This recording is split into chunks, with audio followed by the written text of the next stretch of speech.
nouveau rendez-vous de la synergie des médias ce lundi 28 septembre 2020. Les radios Inzamba, Gatekakawe et RPA Ijwi-Gihugu ainsi que la télévision Renaissance se retrouvent pour le bilan des 100 premiers jours de l'ère Évariste Ndayishimiye. Et le moins que l'on puisse dire est que son magistère commence de la plus mauvaise des façons.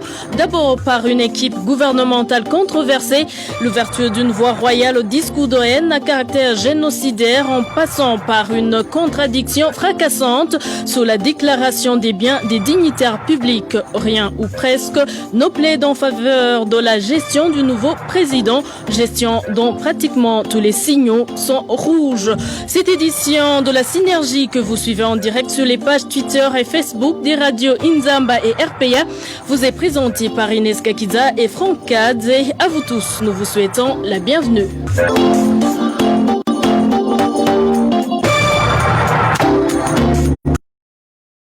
Tout d'abord, pour commencer Inès, certains membres du gouvernement actuel sont cités dans divers crimes commis au Burundi depuis le régime Nkurunziza.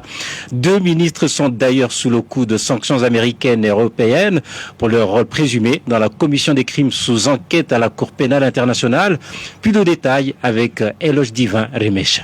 Le gouvernement burundais compte actuellement 15 membres. Certains des ministres ont été cités dans plusieurs crimes sous le régime de feu Pierre Nkurunziza. En premier lieu, vient le premier ministre Alain Guillaume Bunyoni, cité comme étant parmi les commanditaires des tueries d'Ogatumba en 2011, qui ont fait 37 victimes au bar nommé chez les Amis. À l'époque, Alain Guillaume Bunyoni était ministre de la Sécurité publique. Devant les instances de juridiction, les témoins ont cité l'actuel ministre de l'Intérieur, Gervin Dirakobucha alias Ndakugarika, comme faisant également partie des commanditaires de ces tueries. À l'époque, il occupait le poste de directeur adjoint de la police nationale du Burundi. Alain Guillaume Bunyoni et Gervin Dirakobucha alias Ndakugarika ont été tous les deux cités dans le trafic des armes avec le mouvement FDLR, composé de génocidaires rwandais de 1994. Le vice-président de l'OLUCOM, Ernest Manirumva, a mené des enquêtes sur ce trafic d'armes qui lui ont valu son exécution en date du 9 avril 2009. La FBI a sollicité des tests ADN sur Gervin Dirakobucha alias Ndakugarika, l'actuel ministre de la Sécurité, pour vérifier son implication dans l'exécution de Manirumva, mais cette sollicitation n'a pas été rendue possible. Gervin Dirakobucha alias Ndakugarika a été cité également dans le plan Safish,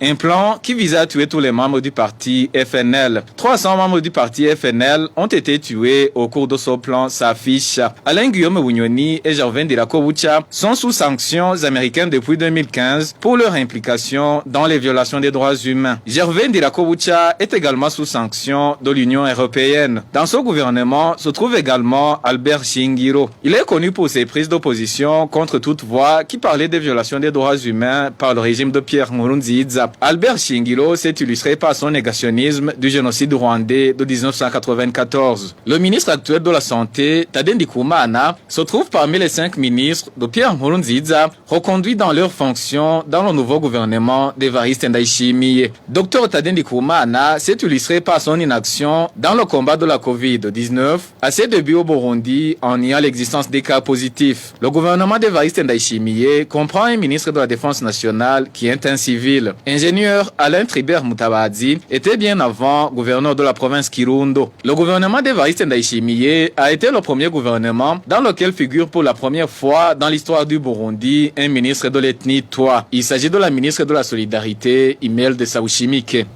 Merci à toi, Eloge Divin Remesha. Et au Burundi, le discours de haine n'a jamais été aussi décomplexé. La période des 100 jours du général Évariste Ndayishimiye a vu éclore un genre nouveau de ceux qui se font passer des porte-paroles de tel ou tel groupe sans se cacher, des institutions aux individus, en passant par les plus connus de tous, les Imbonerakure, en toute impunité. Winnie Nkurunziza nous en dit plus. Ce sont des punaises qu'il faut écraser. C'est le mot de passe qui a été donné il y a une semaine à peine aux Imbonerakure de Kirundo. Les punaises en question, ce sont les opposants, comme cela a été précisé dans la réunion à laquelle avaient été conviés les jeunes du CNDD-FDD, plongeant la population dans une peur panique. C'était en présence du président des ligues du CNDD-FDD au niveau national, Sylvestre Ndayizeye. Un autre qui en a presque fait sa chanson préférée, c'est le président de la commission Vérité-Réconciliation. Pierre Claver Kavin Ndayicariye ne met plus les gants pour qualifier de Hutus les victimes des massacres du passé dont les restes sont exhumés de fosses communes par la CVR, comme ce fut le cas à Makamba il y a 3 semaines. Une qualification qui fait dire à nombre d'observateurs qu'elle ne vise rien d'autre qu'à diviser les Burundais. Pire encore, le parti au pouvoir se met désormais à distribuer des cadeaux aux auteurs des discours de haine à caractère généralisé. C'est le cas de la section du CNDD-FDD en Belgique qui a octroyé un financement à un certain Kenny Claude Ndouimana. Dans un élément sonore diffusé sur les réseaux sociaux par ce dernier et dans lequel il dit être membre du CNDD-FDD, Kenny Claude Ndouimana remercie sans détour la dite section pour un financement qui, je cite, lui permettra de mieux faire son travail. Fin de citation. Une récompense donc pour les messages de haine que celui-ci, qui dit être un journaliste, poste par dizaines sur YouTube et WhatsApp, traitant les Tutsis de buveurs de sang des Hutus et d'étrangers dont il faut à tout prix se débarrasser. Autre preuve que ce discours de haine s'institutionnalise, étant donné que jusqu'aujourd'hui, les instances de direction du CNDD-FDD ne se sont jamais désolidarisées de sa section en Belgique et encore moins dénoncé cet acte. Par ailleurs, tous les auteurs des discours de haine, dont Kenny Claude Ndouimana, devenu le porte-parole de ce que d'aucuns qualifient de processus vers un génocide, ne sont nullement inquiétés. Conseil national de la communication, police, justice et j'en passe, tous ferment les yeux. Au-delà d'une banalisation évidente des discours de haine, le pouvoir en vient aujourd'hui à afficher publiquement son soutien à leurs auteurs. Winnie Nkurunziza, dans cette même période, la commission Vérité et Réconciliation s'est distinguée dans une manipulation totale de l'histoire et des faits qui l'ont émaillée. La CVR est accusée de montrer son côté penchant vers la seule ethnie Hutu. Thierry Begilindavi. En date du 15 de ce mois, au chef-lieu de la commune Vugizo, province Makamba, au sud du Burundi, le président de la CVR, Pierre-Claver Ndayicariye, a affirmé que les restes humains se trouvant dans les fosses communes des environs sont ceux des Hutus tués en 1972. Ndayicariye est allé plus loin en accusant les administratifs communaux et provinciaux, ainsi que l'armée de l'époque, d'être responsables de ce carnage.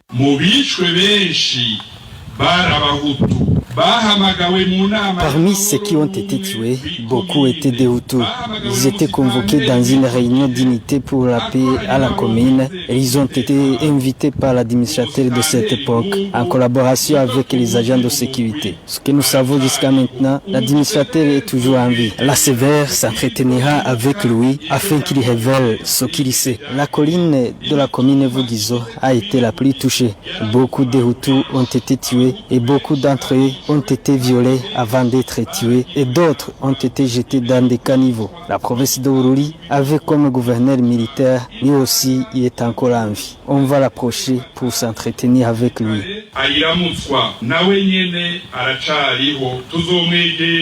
Certains natifs des provinces du sud du Burundi, contactés par la synergie des médias, ont indiqué que plus d'un millier de Tutsis ont été tués au sud du Burundi, même si le président de la CVR semblait l'ignorer. À Makamba, Pierre-Claver Ndayicariye n'a pas hésité à pointer du doigt les présumés auteurs des massacres perpétrés en 1972, alors qu'une semaine avant, il a fait recours à la langue de bois à Bugendana. Il avait participé aux cérémonies de la 24e commémoration du massacre de 648 personnes de l'ethnie Tutsi, tuées lors d'une attaque au site de déplacés à Bugendana en province Gitega par des hommes armés appartenant au mouvement rebelle CNDD, encore au maquis. Le président de la CVR n'a pas bronché sur l'identité des auteurs de ce massacre ou l'ethnie des victimes. Il s'est contenté de dire que lui et les autres commissaires de la CVR étaient venus pour rendre hommage aux victimes. Il n'a pas osé accuser la rébellion du CNDD aujourd'hui au pouvoir. Ce mouvement avait par ailleurs revendiqué plusieurs attaques ayant coûté la vie de plusieurs Burundais, entre autres celle du site de Bugendana, l'attaque au petit séminaire de Buta et à l'usine Teiko et de Teza. Cette attitude de déploie des mesures de la CVR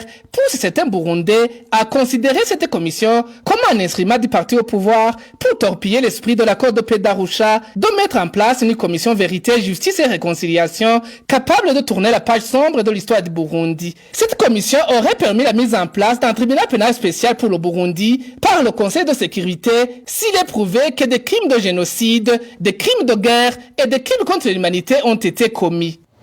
Le régime politique sous la présidence d'Évariste Ndayishimiye est synonyme de la continuité de la criminalité érigée en mode de gouvernance depuis 10 années. C'est le contenu de la déclaration des organisations de la société civile au lendemain des 100 jours de la présidence d'Évariste Ndayishimiye.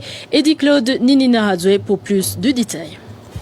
Ces organisations de la société civile indépendante constatent que le vieux démon de l'exclusion et la haine ethnique ont réapparu, en plus de la peur dans la population aggravée par des attaques rebelles. Ces organisations indépendantes constatent également que le président Ndayishimiye a choisi la politique solitaire comme son prédécesseur Pierre Nkurunziza. Les organisations de la société civile indépendante, dans leur rapport de 100 jours de gouvernance du président Évariste Ndayishimiye, la situation des droits de l'homme est lamentablement alarmante. Maître Armel Niongere, au nom des organisations de la société civile indépendante au Burundi. Ainsi, jusqu'au 25 septembre 2020, ces organisations auteurs de ce rapport conjoint ont documenté 278 personnes tuées, 22 personnes enlevées, 30 victimes de violences sexuelles et basées sur le genre, 44 personnes torturées et 302 personnes arrêtées arbitrairement. Ces organisations demandent au gouvernement burundais de libérer tous les prisonniers politiques et d'opinion et surtout faire cesser les activités des jeunes Imbonerakure du parti présidentiel. La population, quant à elle, est appelée à dénoncer les violations observées sous toutes leurs formes et surtout ne pas adhérer aux enseignements de division ethnique. Armel Niongel.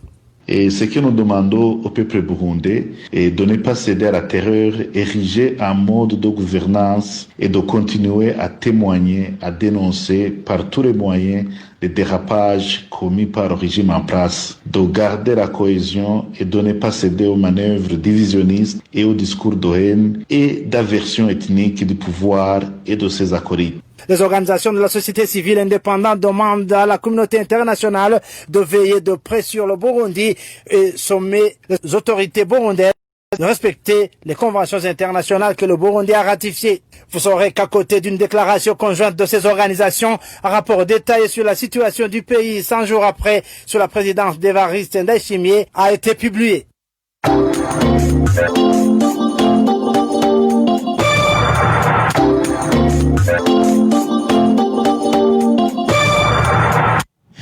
Et pour la suite de cette édition, Évariste Ndayishimiye ouvre-t-il une autoroute à la mauvaise gouvernance?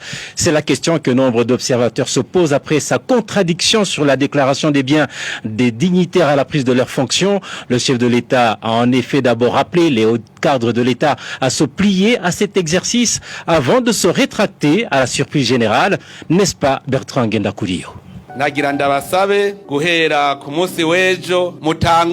Cette voix est celle du président de la République, Évariste Ndayishimiye, qui demande aux membres du gouvernement et aux cadres de l'État de déclarer leurs biens devant les juridictions compétentes. C'était lors de la clôture de la croisade de prière en l'honneur de l'ancien président Nkurunziza le 23 août à Ngozi. Et cette opération allait couvrir 2 semaines à partir du lundi 24 août. Le nom Évariste Ndayishimiye était de lutter contre le détournement des deniers publics. Le président Ndayishimiye a précisé que l'exercice de déclarer les biens devant la justice s'effectuera même à la fin du mandat. Je profite de cette même occasion pour inviter tous les dignitaires de déclarer les biens devant la justice dans ces semaines-ci. Comme cela, à la fin de notre mandat, ils pourront vérifier si on n'a pas volé dans les caisses de l'État. À part que cette obligation prévue par l'article 95 de la Constitution burundaise en matière de bonne gouvernance a pris du retard, un mois après l'annonce de la mesure, le discours d'Évariste Ndayishimiye n'a pas été suivi. Quelle n'a été la surprise d'entendre Évariste Ndayishimiye lors de sa première conférence publique effectuée en revirement à 180 degrés. En effet, il a ainsi déclaré que le patrimoine de chacun doit rester secret. Chaque personne est née avec un capital.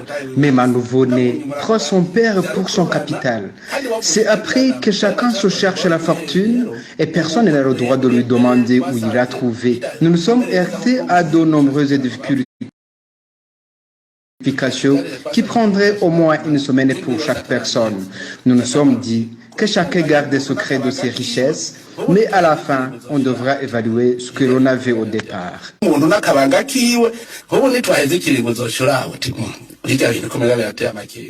Des inquiétudes sur la transparence dans la gestion des biens publics ont également plané après sa visite en Tanzanie.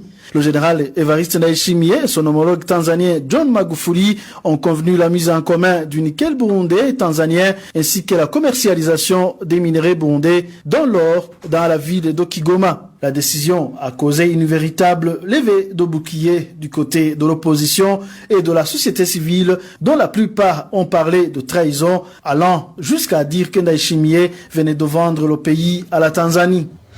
Et sur le plan diplomatique, la politique étrangère d'Evariste Ndayishimiye, jusqu'ici quasiment similaire à celle de son prédécesseur, apparaît un apparent renforcement des relations avec la Tanzanie. La diplomatie et la politique étrangère des 100 premiers jours de règne du nouveau chef d'État burundais n'ont pas beaucoup bougé. Émile Nibasumba. La diplomatie des muscles doit céder la place. Une diplomatie musclée et politisée, c'est comme cela qu'Evariste Ndayishimiye a qualifié la politique diplomatique de certains pays occidentaux qui se substituent, selon lui, à la communauté internationale pour oppresser d'autres pays. Il intervenait à la 75e session de l'Assemblée générale des Nations unies. C'était ce jeudi. Comme son prédécesseur, Evariste Ndayishimiye ne comprend pas pourquoi le Burundi reste sur l'agenda du Conseil de sécurité de l'ONU alors qu'il ne constitue pas une menace à la sécurité internationale. Un jour avant son intervention, le représentant du Burundi à Genève s'était demandé si le Conseil des droits de l'homme n'était pas un organe de politisation des droits de l'homme au lieu de les protéger et de les promouvoir. Il réagissait à la présentation du rapport de la commission d'enquête sur le Burundi qui incriminait le gouvernement du CNDD-FDD pour avoir continué de commettre des violations des droits de l'homme. Les relations entre le Burundi et son voisin le Rwanda ne se sont pas non plus améliorées. Dans une conférence publique de ce vendredi, Evariste Ndayishimiye l'a répété, le Burundi ne peut pas avoir des relations avec un État qui héberge les opposants au régime burundais. Le président rwandais avait récemment déclaré que le gouvernement du Burundi avait rejeté la main qu'il lui avait tendue pour renouer de bonnes relations. Même s'il y a des tentatives de rapprochement entre l'Union européenne et le nouveau président Evariste Ndayishimiye, les sanctions relatives à l'aide directe au gouvernement burundais sont toujours maintenues par les 27. Contrairement aux autres pays, la Tanzanie semble plus avancée au niveau du renforcement des relations avec le Burundi. C'est ce pays que Evariste Ndayishimiye a choisi pour effectuer sa première visite officielle. Le 19 septembre dernier, sur l'agenda figurait entre autres, selon le président tanzanien John Pombe Magufuli, les discussions sur la mise en place d'un grand comptoir commun du nickel dans la ville de Kigoma. Merci Émile Nibasumba. Un point quelque peu positif tout de même. Le pouvoir dirigé par Evariste Ndayishimiye s'est plus penché sur la pandémie du Covid que celui de son prédécesseur Pierre Nkurunziza qui niait son existence. Jusqu'au 20 septembre, plus de 400 personnes avaient été testées positives sur plus de 200 000 dépistés. Le ministre de la Santé, Tade Ndikumana, estime même que la pandémie est maîtrisée. Les précisions avec Jean-Baptiste Villéa. La pandémie du Covid-19 est maîtrisée au Burundi, selon le ministre de la Santé publique Tade Ndikumana, qui dit que depuis la campagne de dépistage initiée par le gouvernement, 474 cas ont été testés positifs sur 32 103 personnes dépistées. Le ministre de la Santé publique se réjouit de cette évolution. Jusqu'à maintenant, nous avons déjà dépisté 34 723 personnes, mais pendant la campagne, nous sommes à 32 106. Les cas qui ont été dépistés positifs sont, pendant la campagne, sont au nombre de 283. Si on ajoute les 191, on est à 474 cas positifs. Et nous remercions le bon Dieu parce que parmi les 474, 462 sont déjà guéris. Il reste sous traitement 11 personnes qui ne sont pas hospitalisées, donc en bon état de santé, même s'ils sont positifs. Et parmi les cas dépistés, positifs, je le dis bien, un cas est décédé. L'épidémie au niveau du pays est maîtrisée à l'intérieur du territoire burundais.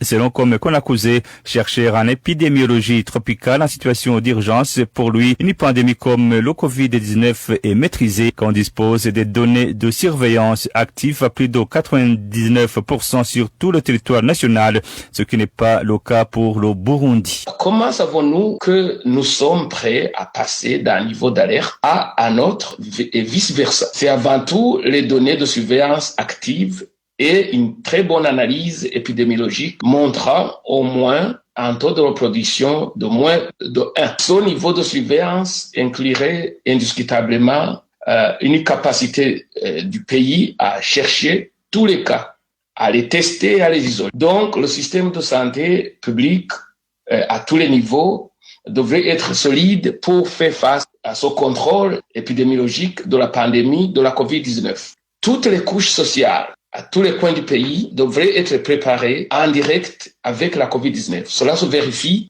dans l'application des mesures sanitaires, de la prévention, à savoir, par exemple, l'hygiène des mains, la distanciation physique d'au moins 2 longueurs d'un bras, à défaut d'une mesurette d'1 mètre, de l'utilisation des masques respiratoires à tous les niveaux. Vous saurez que jusqu'aujourd'hui, selon le ministère de la Santé publique, une seule personne a été emportée par cette pandémie depuis son apparition au Burundi. Merci Billy Haye, on s'excuse. Le total des tests déjà faits au Burundi est de plus de 32 000 et non plus de 200 000 comme vient de le dire mon confrère Franck Kazé. Le secteur de l'éducation, un des piliers du développement du pays, semble être aussi oublié durant ces 100 jours que le président Évariste Ndayishimiye vient de passer au pouvoir. Aucun signe ne montre que ce domaine fait partie des priorités de son gouvernement. Emmanuel Niyungeku. Même si certaines mesures qualifiées de salutaires ont été prises dans le domaine de l'éducation, il y a encore un pas considérable à franchir dans l'amélioration de ce secteur. Au début du mois de septembre, le Conseil des ministres a adopté un projet de loi qui autorise à titre dérogatoire le redoublement en classe de 9e des candidats qui n'ont pas réussi au concours national édition 2019-2020. Quelques jours après, l'Assemblée nationale a analysé et adopté un projet de loi portant réorganisation de l'enseignement supérieur. L'objectif était d'harmoniser l'enseignement supérieur burundais à ceux de la communauté est-africaine qui utilise le système BMD, baccalauréat, master, doctorat, et de répondre aux exigences actuelles du marché de l'emploi dans la sous-région. Explication donnée par le ministre de l'Éducation, Gaspard Banyankimbona. Cela étant, le secteur de l'éducation est gangréné par de multiples problèmes, lesquels problèmes ont été même évoqués depuis le régime de feu président Pierre Nkurunziza. Malgré les efforts fournis pour la construction des écoles, sous le pouvoir de feu Nkurunziza, le problème de manque de salles de classe reste une triste réalité dans certains coins du pays. Le problème de manuels scolaires pour les enseignants comme pour les élèves de l'enseignement fondamental et post-fondamental n'est pas à négliger. À cela s'ajoute le nombre pléthorique des élèves dans les classes, surtout de la première année post-fondamentale. Aujourd'hui, dans certaines écoles, classe qui compte entre 100 et 130 élèves, ce qui rend difficile la maîtrise de la classe, sans parler du nombre des évaluations données. Comment vais-je me faire entendre, comprendre et surtout évaluer dans une salle de classe de 130 élèves? Une question qui se pose à un enseignant des mathématiques de la première année post-fondamentale dans une école de la mairie de Bujumbura, lit-on dans le journal La Voix de l'enseignant. Ce problème relatif à l'insuffisance de salles de classe est juxtaposé avec celui du manque de manuels sur un besoin de 9000 enseignants au niveau national, seuls 1000 ont été recrutés. Aussi longtemps même avant le début de la rentrée scolaire 2020-2021, certains chefs d'établissement scolaires à régime d'internat n'ont cessé d'alerter sur le manque criant de matelas et de subsides qui leur parviennent tardivement. Certains chefs d'établissement contactés indiquent qu'ils sont contraints de contracter des dettes envers les fournisseurs de vivres. Durant les 100 jours au pouvoir, le régime Ndayishimiye n'a pas encore arrêté des mesures ou projets remarquables pour juguler les problèmes qui minent le secteur de l'éducation, un secteur pourtant considéré comme un des piliers du développement du pays.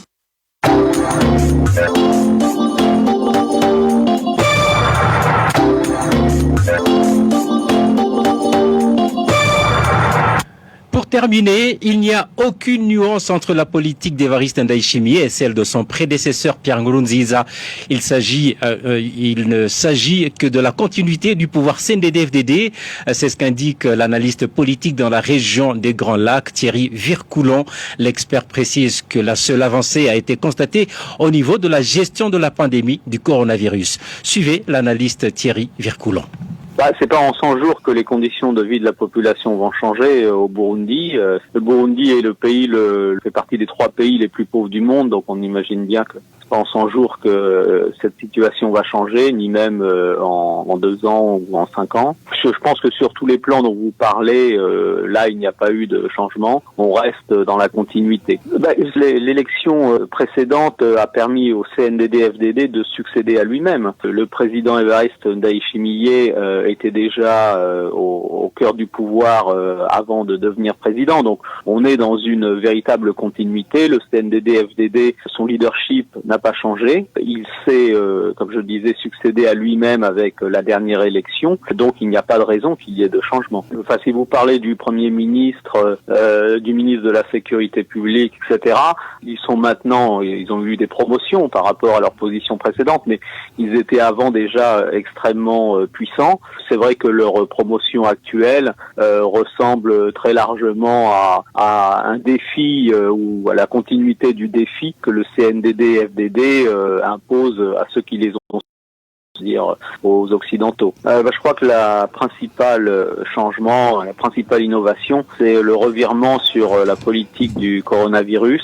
puisque depuis qu'il a été investi président, il a décidé de lancer une campagne de dépistage dans le pays, alors que auparavant l'épidémie de coronavirus faisait l'objet d'un déni du précédent président. Le seul changement, c'est vraiment sur cette question du coronavirus.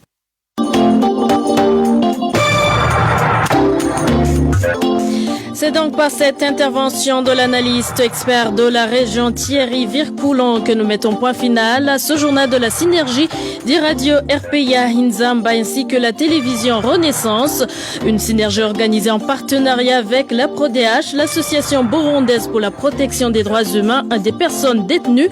Merci pour votre aimable écoute et excellente soirée chez vous.